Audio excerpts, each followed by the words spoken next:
पुढच्या बातमीकडे वळतोय। कोल्हापूर जिल्हा सत्र न्यायालयाने प्रशांत कोरटकरचा जामीन अर्ज फेटाळला असून आता कोरटकरला कोणत्याही क्षणी अटक होऊ शकते।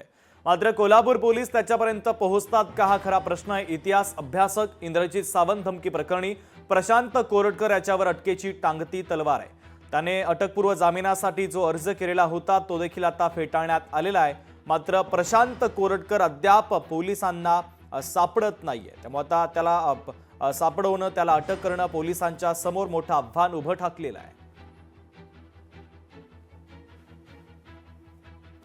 कोरटकर कुठं लपलाय, कोणाच्या घरी लपलाय, कुठली गाडी वापरतो हे या इंटेलिजन्सला माहिती होतं, पण कोरटकरला तिथं काय केलं नाही। मला हेच सांगायचंय, इंटेलिजन्सचा वापर हा सिलेक्टिव्ह पद्धतीने होतोय।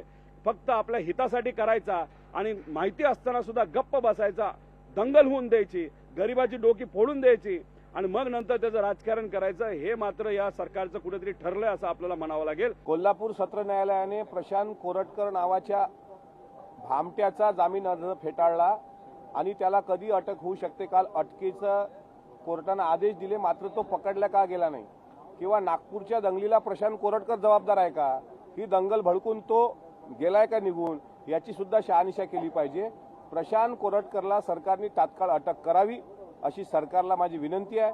अन्यथा प्रशांत कोरटकर या दंगलीचा मास्टर माइंड आहे हे सिद्ध होईल। लोकशाही मराठी ऐका, पहा, जागरूक रहा।